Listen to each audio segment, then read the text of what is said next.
यहाँ पे बेटा वेक्टर ए गिवन है और कहा जा रहा है कि हमें वेक्टर ए को निकालना है, लेकिन ए जो वेक्टर है इसका मैग्नीट्यूड हमें चाहिए 6 यूनिट।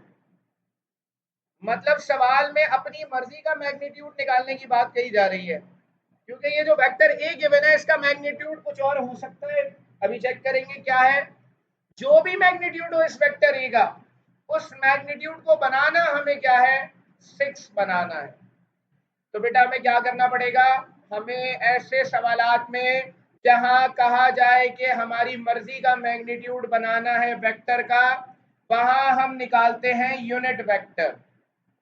तो यूनिट वेक्टर हम सबसे पहले निकालेंगे वेक्टर ए का।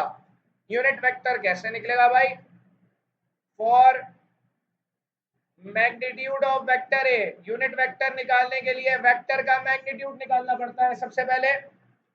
तो बेटा मैग्नीट्यूड कैसे निकलेगा भाई, मैग्नीट्यूड का फॉर्मूला है under root X square plus Y square. क्योंकि आई जे मौजूद है सवाल में, के होता तो हम जेड भी लगा देते।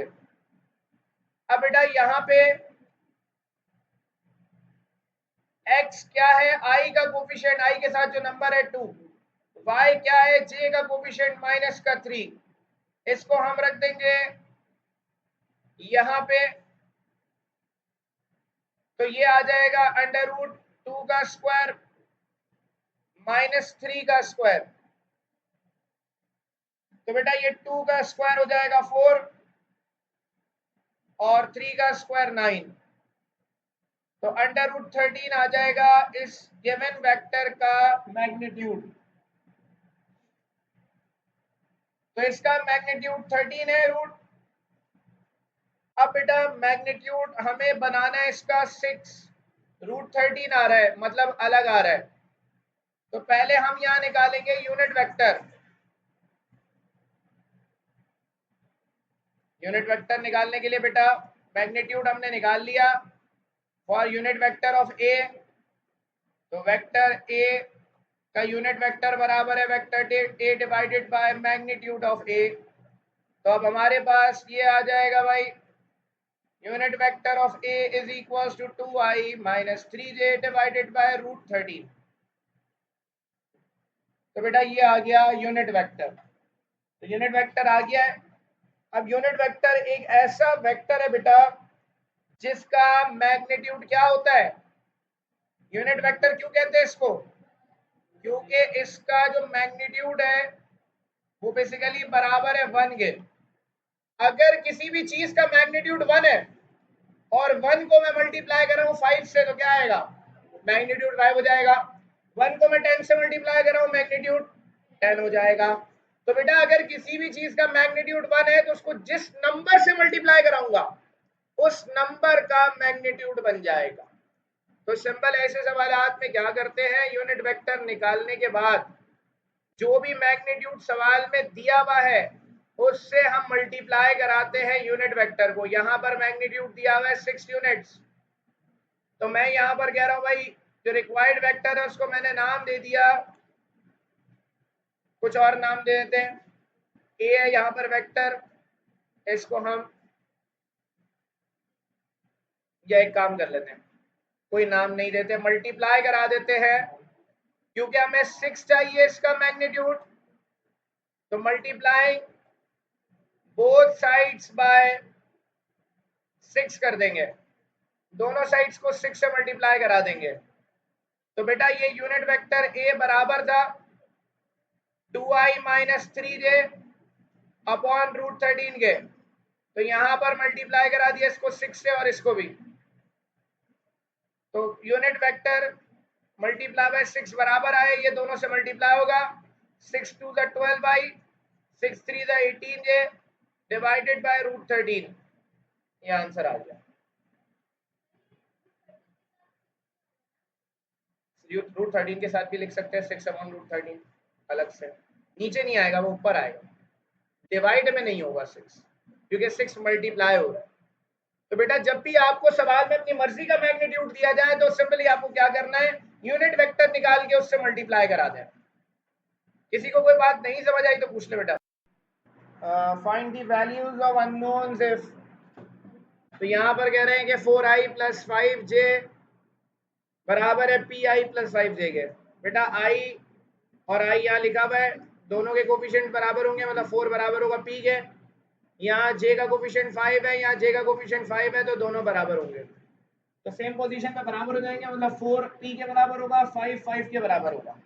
i का कोफिशिएंट i के कोफिशिएंट के बराबर होता है, j का कोफिशिएंट j के कोफिशिएंट के बराबर होता है, तो p की वैल्यू 4 आ गई। बाकी पार्ट्स में भी यही काम करना है, जो सामने पोजीशंस पर लिखी हुई वैल्यूज वो बराबर होंगी, मतलब p के सामने जो लिखी हुई वैल्यू p के बराबर होगी, अगर कोई और अननोन लिखा हुआ है q तो उसके सामने जो लिखा होगा वो उसके बराबर होगा।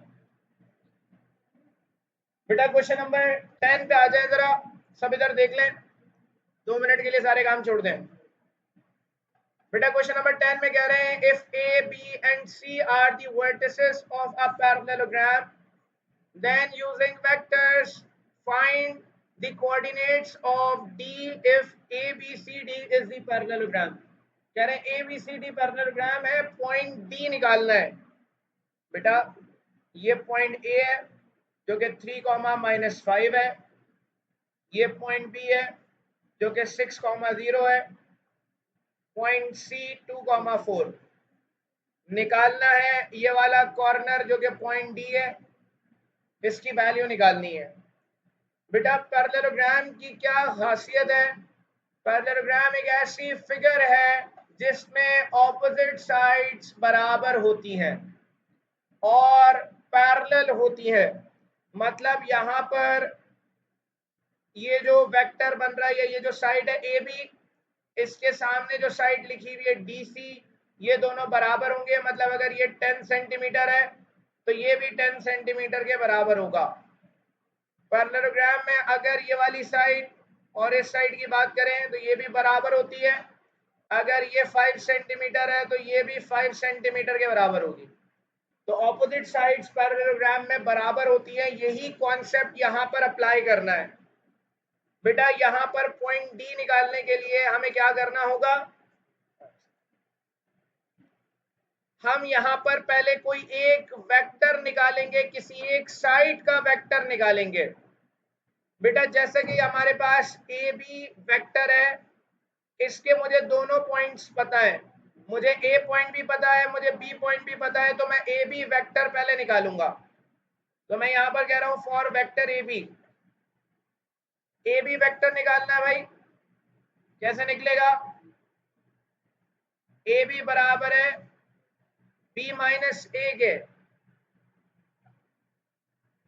तो ए बी वेक्टर आएगा बेटा, बी पॉइंट लिखेंगे, बी है 6, 0, माइनस की साइन, ए पॉइंट है 3, -5, तो बेटा ए बी बराबर आएगा 6 के सामने लिखा हुआ है 3, तो 6 - 3 हो जाएगा, 0 - 5 हो जाएगा, 0 माइनस माइनस प्लस 5 हो जाएगा ये, तो बेटा ए बी वेक्टर आ जाएगा 3, 5, तो ए बी की वैल्यू हमारे पास आ गई। अब बेटा इसके बाद हमें क्या करना है? ए बी के ऑपोजिट कौन सा वेक्टर है? नहीं बेटा डायरेक्शन सेम होगी, क्या होगी?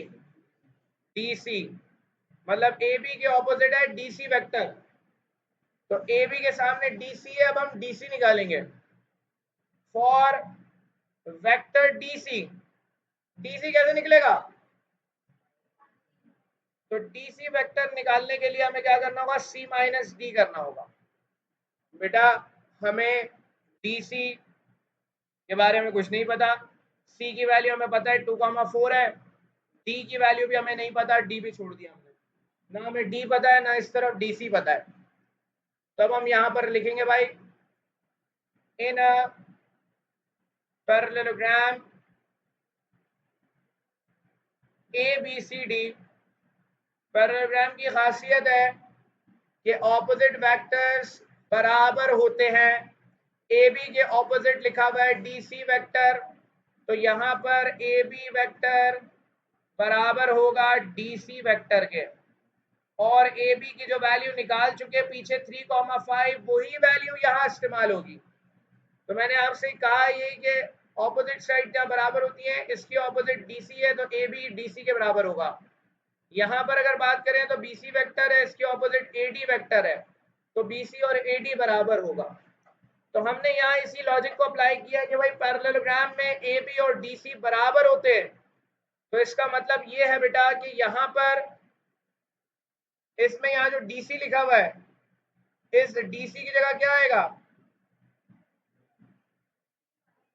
3,5 आएगा। ये बराबर है 2,4 एज इट इज आ गया, ये माइनस का D एज इट इज आ गया। अब करना क्या है, पोजीशन चेंज करनी है। D यहां पर नेगेटिव है, D उधर चला जाएगा, तो बेटा ये D उधर चला गया, 2,4 लिखा हुआ है, ये जो 3,5 है ये उस तरफ चला जाएगा, तो माइनस का 3,5 हो जाएगा। अब दोनों को माइनस करा देंगे, 2 के सामने 3 लिखा हुआ है, तो 2 माइनस 3, 4 के सामने 5 लिखा हुआ है, तो 4 माइनस 5 हो जाएगा। बेटा D की वैल्यू आ जाएगी -1, -1, तो D निकालना था, ये इस पार्ट का आंसर आ गया। कह रहे हैं कि ADBC कहा जा रहा है कि यहाँ पर जो पैरेललोग्राम है, अब उसका नाम है ADBC। तो अल्फाबेटिकल ऑर्डर चेंज कर दिया इन्होंने, यहाँ पर वर्टिसेस का ऑर्डर चेंज होगा, पहले A आएगा, फिर आएगा D, फिर आएगा पॉइंट B, और फिर आएगा C। तो C हमारे पास है 2,4, A हमारे पास है 3,-5, और B की वैल्यू हमें पता है, B है हमारे पास 6,0। अब बेटा होगा क्या कि यहां पर भी वही लॉजिक लगानी है कि ऑपोजिट वेक्टर्स बराबर होते हैं। मेरे सामने यहां पर AD वेक्टर है पहला, और उसी के ऑपोजिट जो है वेक्टर CB है। अब दोनों में से कौन सा वेक्टर पहले निकाल सकता हूं, CB निकाल सकता हूं, क्योंकि C और B दोनों पॉइंट्स पता है। तो मैं यहां पर कह रहा हूं भाई फॉर CB वेक्टर, CB के लिए B माइनस C करेंगे, CB is equal to B आ जाएगा 6,0, C आ जाएगा 2,4, इनको माइनस कराएंगे, 6 माइनस 2, 0 के सामने 4 लिखा हुआ है, 0 माइनस 4, CB वेक्टर आएगा बेटा 4,-4। अब CB के जो ऑपोजिट है वो AD वेक्टर है, हम AD अब वेक्टर निकालेंगे। AD हमारे पास बराबर है D माइनस 1 है,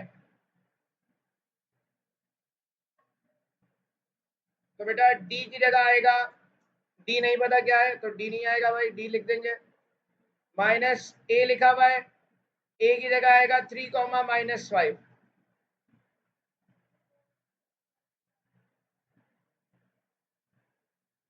अब बेटा वही बात है कि AD के सामने CB लिखा हुआ है, तो हम यहां पर यही लिखेंगे, इन अ पैरेललोग्राम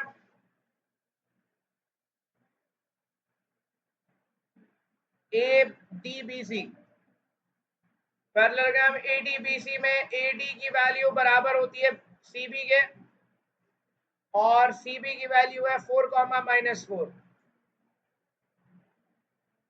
अब बेटा यहां पे वही बात है कि AD जो वेक्टर लिखा हुआ है, इसकी जगह 4,-4 आएगा, बराबर है ये D वेक्टर लिखा, D पॉइंट लिखा हुआ है, ये point D as it is नीचे आ जाएगा, -3,-5। बेटा ये जो 3,-5 लिखा हुआ है, ये वैल्यू दूसरी तरफ चली जाएगी,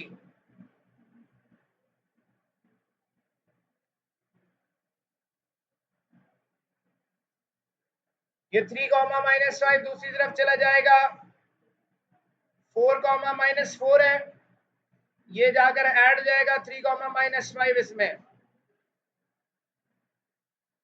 तो 4 के सामने लिखा हुआ है 3, ये 4 और 3 पहले लिखे हुए दोनों ऐड होंगे, -4 और -5 लिखा हुआ है, ये दोनों ऐड होंगे, तो ये आ गया बेटा 7 कॉमा -9 आ गया डी।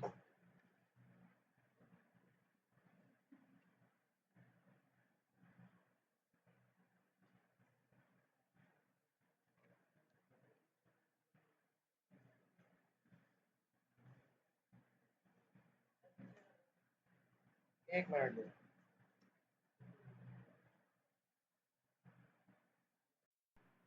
हमारे पास और ये पॉइंट ए गिवन है 1,3, यहां पे एक वेक्टर है ए बी, इसके ऑपोजिट है वेक्टर डी सी। बेटा सवाल में ए बी वेक्टर गिवन है तो सबसे पहले ए बी की बात करेंगे क्योंकि यहाँ पर पॉइंट्स नहीं है हमारे पास ए के अलावा, तो ए बी वेक्टर की बात कर रहे हैं। ए बी बराबर है बी माइनस ए के। बेटा ए बी की जगह वेक्टर ए बी लिखेंगे, ये जो वेक्टर ए बी है ये 4i प्लस 1j है क्योंकि 4 और 1 लिखा हुआ है, तो मैंने आपसे ये कहा कि पहली वैल्यू के साथ i आ जाता है, दूसरी वैल्यू के साथ j आ जाता है, तो ए बी की तरह जगह तो आ जाएगा 4i plus j, B point अपनी जगह पे रहेगा, ए की जगह क्योंकि एक साइड पे वैल्यू वेक्टर की फॉर्म में लिखी हुई है तो ए की जगह भी वेक्टर लिखना है। अगर पॉइंट लिखा होता है तो खाली ए कहते हैं, लेकिन अगर वेक्टर आ जाता है तो हम फिर इसको बी माइनस ए कहने के बजाय हम इसको कहते हैं ओ बी माइनस ओ ए। ओ बी का मतलब है पोजीशन वेक्टर ऑफ बी, ओ ए का मतलब है पोजीशन वेक्टर ऑफ ए। अब ऐसा क्यों लिखते हैं ये मैं बताऊंगा नेक्स्ट सवाल, नेक्स्ट क्लास में। मैं मुझे एक चीज समझानी है उसके साथ समझाऊंगा कि ओ क्यों लगाते हैं। मतलब ओ बी और ओ ए कहेंगे, ए पॉइंट हमारे पास 1,3, अब ए पॉइंट है 1,3 1,3, अब इसको वेक्टर बनाना है। क्या चल रहा भाई, ओ ए वेक्टर के लिए क्या होगा कि 1 के साथ आई आ जाएगा, 3 के साथ जे आ जाएगा, तो बेटा ओ ए की जगह हमारे पास वैल्यू आ जाएगी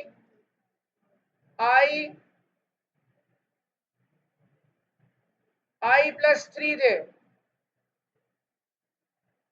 अब बेटा हमें यहाँ पर जो हमारे पास वैल्यू लिखी हुई है आई प्लस 3j, ये नेगेटिव है, ये वैल्यू दूसरी तरफ चली जाएगी, पॉजिटिव हो जाएगी,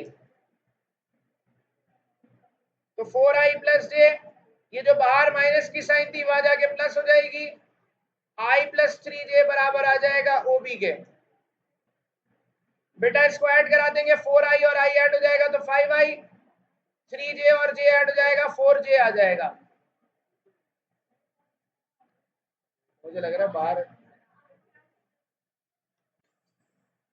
बाहर से आ रही है और वो एसी के जरिए, क्योंकि आउटर बाहर लगा हुआ है एसी का। बेटा ओ बी बराबर है 5i प्लस का 4j। बेटा ये वेक्टर आया है, पॉइंट बी चाहिए, बी का मतलब है कि आई और जे हटाकर जो नंबर लिखा हुआ है वो पॉइंट बी होगा। 5 लिखा हुआ है आई के साथ तो 5 लिख दिया, 4 लिखा हुआ है जे के साथ तो 4 लिख दिया, तो बी की वैल्यू आ गई बेटा 5,4, तो बी की वैल्यू 5,4 आ गई।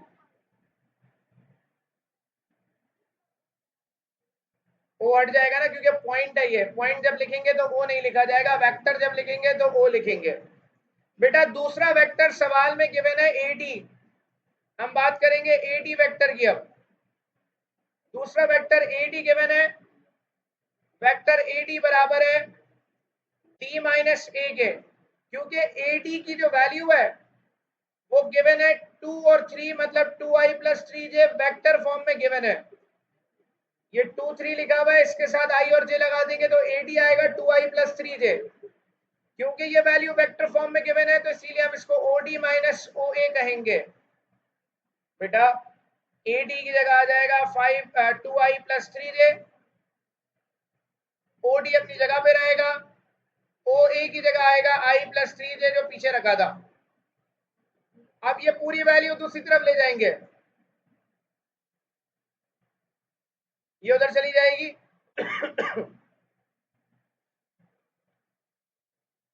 ये वैल्यू उधर चली जाएगी 2i प्लस 3j प्लस का i प्लस 3j आ जाएगा, बराबर आ जाएगा OD के।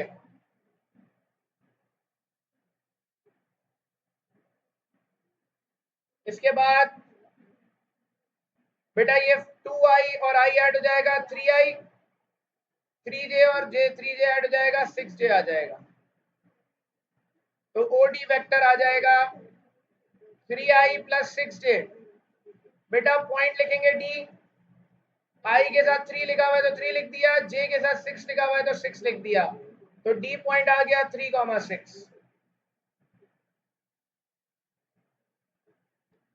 अब बेटा AD जो वेक्टर है ये हमें पता है, या DC AB वेक्टर हमें पता है, AB के ऑपोजिट DC है, तो हमें C पॉइंट निकालना है तो हम यहाँ पर DC निकालेंगे। अब DC कैसे निकलेगा भाई, DC बराबर है C माइनस D के, तो DC बराबर है C माइनस D के। बेटा DC की वैल्यू किसके बराबर होगी, AB और DC दोनों पैरेलल है, सामने है, तो हम यहां पर कहेंगे भाई इन अ पैरेललोग्राम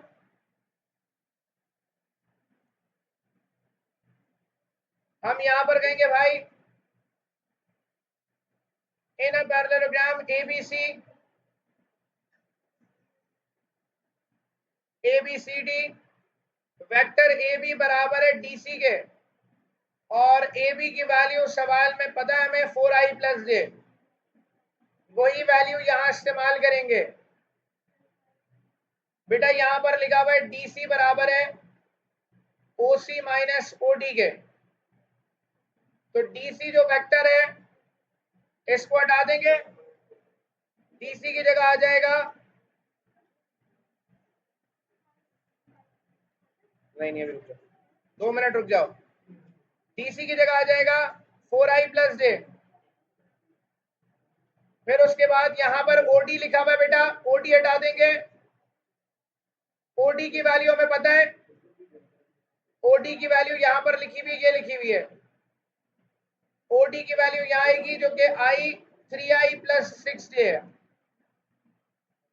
तो यहां पर OC और OD लिखा हुआ था, DC की जगह बेटा हमने यहाँ पर 4i प्लस j लिखा, OC अपनी जगह पे रहा, OD की जगह हमने OD की वैल्यू लिखी जो कि 3i प्लस 6j है, जो कि मैंने ऊपर लिख दी है ताकि नजर आ जाए। अब 4i प्लस j, ये जो पूरी वैल्यू नेगेटिव है ये उस तरफ चली जाएगी, प्लस का 3i प्लस का 6j आ जाएगा। बेटा 4i और 3i ऐड हो जाएंगे तो 7i हो जाएगा, 6j और j ऐड हो जाएगा तो 7j आ जाएगा, तो बेटा OC वेक्टर आ जाएगा 7i प्लस 7j के बराबर, और C पॉइंट आ जाएगा 7,7। नहीं रुक जा, 2 मिनट रुक जा बेटा, क्यों आने दे। Therefore point B 5,4, C point 7,7 और D point 3,6 are the required vertices